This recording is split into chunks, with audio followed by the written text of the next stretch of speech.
बोहैथि दाननि 29 खालार खालि उदालगुरि जिल्ला सिंनि खाग्राबारि दिमाकुसिनि गेजेराव थानाय पिपुललि गामि सेरनि सुक्लाय दैमानि रुगुङाव अमा थावख्रि फेस्टिभेल खुंनो लाहार फाहार।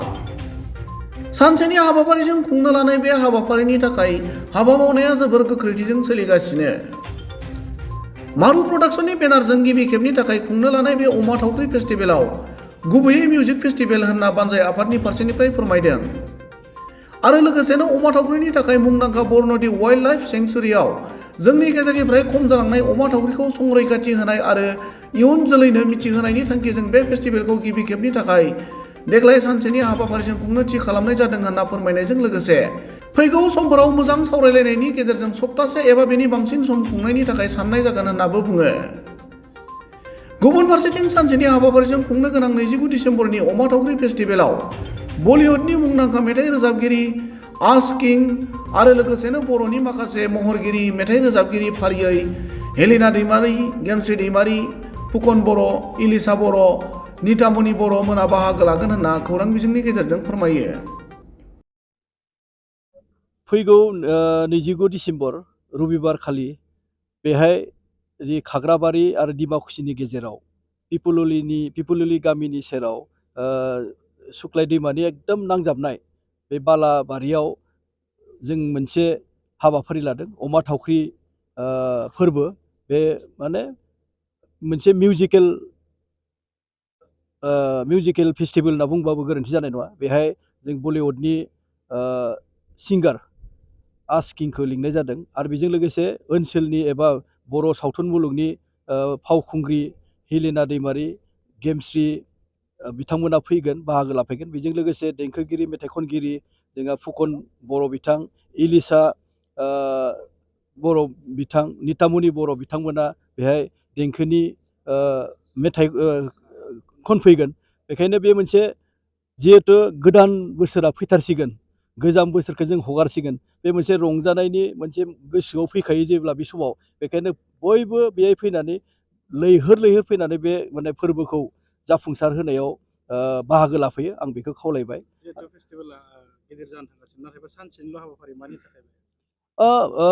देग्लाय जिहेथु दिमाकुसियावनो बर' साहित्य सभाया जागोन, बेखायनो गोबां बिथिङाव नोजोर बोनानै देग्लाय जोङो बेखौ सानसेनि हाबाफारि लादों। खिन्थु फैगोन बोसोरफोराव जोङो मोजाङै गुवारै सावरायलायनानै जोङो बेखौ एसे सप्तासे हायो बेसेबां हायो बेखौ सावरायलायनानै जोङो नेक्स्ट बोसोराव जोंनि थांखियानो जाबाय।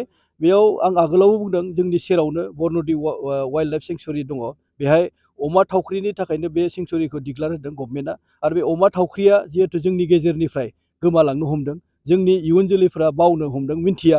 बेखायनो जिहेतु जोंनि सेरावनो मोनसे रेयार स्पिसिस मोनसे एनिमेल दोङो, वाइल्ड लाइफ माने एनिमेल दोङो, बे वाइल्ड एनिमेलखौ जोङो डेभेलप खालामनो, प्रमोट खालामनो आरो बे सेंक्सुरिखौ प्रमोट खालामनो, टुरिस्ट डेभेलप खालामनो ओनसोलाव स्कप दोङो। जिहेतु बिनि थांखिखौ नोजोर बोनानै जों बे फेस्टिभेलखौ लादों। जिहेतु आं आगोलावबो बुंदों हर्नबिल नागालेण्डआव दिनै डिमापुराव ओरैबायदि मोजां रोखोमनि माने फालियो, जिर' फेस्टिभेल फालियो, फेलकन माने फालियो डिमा हासावआव। थिग बिदिनो जोंबो बे दिमाकुसियाव नैबे सुक्लाय दैमानि सेराव खाग्राबारि दिमाकुसिनि गेजेराव जोङो बे अमा थावख्रि फेस्टिभेलखौ एबा अमा थावख्रि फोरबोखौ जोङो माने फालिजेननो देग्लायनिफ्राय जोङो नाजादों। बेजों लोगोसे बे फोरबोजों लोगोसे जोंहा ओनसोलनि गलादार उन्दै दखानिफोर बेहाय गोबां दखान होफैनो नागिरदों, फैदों। आरो बिथांमोना एसे फाइनेन्सियेलिबो सापर्ट निस्सय जागोन, मानो होनब्ला बेहाय फाननाय बायनाया जागोन, जिहेथु मानसि फैगोन, रंजागोन। बेखायनो बेजों जोङो मोनसे जिथु थांखि ओनसोलनि दखानदारिफोरखौबो, ओनसोलनि एन्टारप्रेनियरशिपफोरखौबो डेभेलप खालामनायनि मोनसे थांखि, माने थांखि नङा बियो, मोनसे अट'मेटिकेलि जालांखागोन, स्कप मोनगोन। बेखायनो बेफोर मोनसे डेभेलपनि मोनसे आगान होनबाबो गोरोन्थि नङा। आरो बेयो नोंथांमोना मिथिगौ जे बेहाय टुरिस्टनि मोनसे बिराद माने स्कप दङ। जोङो बेहाय जुदि मोजां रोखोमनि सानब्रै सानबासो फालियोबा गोबां हमस्टे सोलिगोन, हटेल सोलिसिगोन, मानसि फैगोन टुरिस्ट गुबुन बाहेरनिफ्राय बे फोरबोखौ नायनो थाखाय। बिदि मोनसे एट्राक्सन जुदि जों खालामलांनो हायोब्ला निस्सयकै जोंनि बेहाय अन्तत' बारा नङाबाबो सानैसो बेकार थानाय सुबुंफ्रा माने गारि सालायनानैनो होन बा हटेल हमस्टे होनानैनोबो माने मोनसे जिउ राहा दानायनिबो मोनसे राहा लामाखौ जों नुनो मोनो। जोबथारनायाव आङो बयखौबो लोब लोब एबा लैहोर लैहोर फैनो थाखाय खावलायदों। गोदान बोसोरखौ रंजानो बेहायनो मोनसे स्कप थाखाबाय, गोजाम बोसोरखौ बिदाय होनो मोनसे बेहायनो स्कप थाखाबाय। बेखायनो बे गोदानखौ नाजावनाय, गोजामखौ हगारनायनि फोरबो महरै बे अमा थावख्रि फोरबोआव रायजो राजा नोंथांमोना बयबो लैहोर लैहोर फैनानै बे हाबाफारिखौ माने जोबजासिम बाहागो लाफैयो, आं गुरै खावलायबाय। बयनिसिमबो सोलिबाय थानाय क्रिसमासनि गोजोन हामलायनाय थाबाय आरो फैबाय थानाय जानुवारि दाननि बयनिसिमबो गोजोन हामलायनाय थाबाय। दा बे समाव जोङो देग्लाय गिबि खेबनि थाखाय खाग्राबारि आरो डिमाकुसि ओनसोलनि सुक्लाय दैमानि सेराव जोङो अमा थावख्रि मिउजिक फेस्टिभेल होननानै नाम लानानै जों माखासे जथायसे मावथिफ्रा बाहागो लानानै जोङो बेखौ खुंदों। बेवहाय जोंखौ मदद खालामदों मारु production, gas agency, Assam gas company आरो रेड बि होननाय माबा मोनसे माबाफ्रा जोंखौ स्पन्सार खालामदों आरो। दा बेवहाय नोंथांमोना गोबाव सम खोनाबाय थादोंमोन जानांगौ। दा नेनायनि बारा गोबाव सम गैला, जोंहा खाथि सम मोनफैबाय। नोंथांमोना बारा गोबाव आरो नेबावनांला। मा होनना बुङो, जोंहा 29 डिसेम्बरनि जोंनि 2 बाजिनिफ्राय जोंहा जागायगोन आरो बेवहाय गोबां जोंनि बर'नि आर्टिस्टफोर बिथांमोना नुजागोन, जेरै नितामनि बर', एलिसा बर', मासुम, जोंहा DID डान्स माबायाव बान्था मोननाय मोनगिरि मासुम नार्जारि, लोगोसे जोंहा गेमस्रि बिथां, लोगोसे जोंहा फुजि बिथां, सुलेखा आब' देंखोनि रानि बिथाङाबो बेवहाय नुजाफैनायनि खोथा होबाय आरो।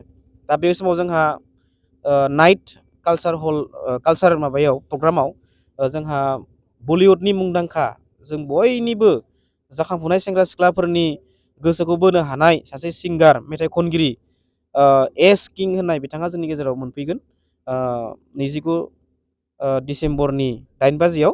बेनिखायनो आङो नोंथांमोननि मिडियानि गेजेरजों ओनसोलनि, जिल्लानि आरो गुबुन जोंनि ओनसोलनि गासैखौबो लैहोर लैहोर फैनानै बाहागो लागोन आसा खालामबाय आरो। बे समाव जिहेतु मिउजिक फेस्टिभेल होनानै नोंथांमोना खुंनो नागिरदों, बेवहाय रोजाबनाय मोसानाय बेवहाय रोजाबनाय मिउजिक फेस्टिभेल जिहेतु बेवहाय रोजाबनाय मोसानाया थाखागोन आरो लोगोसे जोंनि ओनसोलनि लकेलनि जानाय जितु जोंनि सेल्फ हेल्प ग्रुपफोर दङ, माखासे जोंनि ओनसोलनि गलाफोर होगोन बेवहाय बिथांमोननि जानायखौ जोङो जितु दोरोङारि जानाय बेफोरखौ जों मोनगोन। गुबुन गुबुन जाथिनि जेरै गार', राभा, आदिबासि, मिसिं, बर' बायदिसिना सावनाय एवनाय संनायफोरखौ मोनजागोन आरो। मोनबेसे दोला दासिम फैनायनि रादाय? गोबां जोंहा बेयाव more than 100नि दखानफोरा फैदों आरो, 100नि बांसिन जोङो पार्किं बेबस्थाबो खालामदों। आरो एबार जोङो खोब बेबायदि मा होनना बुङो, एबार फार्स्ट टाइमनि थाखाय जों बारा गोरा खालामाखै आरो। जोंहा गाहाय आलासि हिसाबै फैगोन, जोंनि ओनसोलनि नेताफोरा फैगोन। जोंनि मा होनना बुङो, जों गोबां दल संगठनफोरखौ, सात्र संगठनफोरखौ जों इनभाइट खालामदों। बिथांमोननिखौ जोङो एन्ट्रिखौ फ्रि खालामना होदों आरो गोबां कलेजनि सात्र साथ्रिफोरखौ जोङो इनभाइट खालामदों। बिथांमोना फ्रियाव एन्ट्रि खालामनो हागोन। बिनि थाखाय जोङो बिथांमोननो इतिमध्ये एसे आवगोलाव टिम खालामनानै जोङो कलेज थांनानै बिथांमोननो टिकेटखौ जोङो हैनो थाखाय बेबस्था लाबाय आरो। बेजों लोगोसे जायफोरा गामियारिनि मोसाखावरिफोर दङ, मेथाइ खनगिरिफोर, बिथांमोनखौ खाबु होनाय जागोन। बिथांमोननोबो खाबु होनाय जादों, जिहेतु लकेलाव जाहैबाय बिथांमोना जोङो लकेलनि मोसानाय, लकेलनि मेथाइ खननाय, बिनि जोङो एक्सट्राहै आलदायै जोङो माने मोनसे स्टेज बानायनाय जाखादों। बे स्टेजाव बिथांमोना बाहागो लानो हागोन आरो।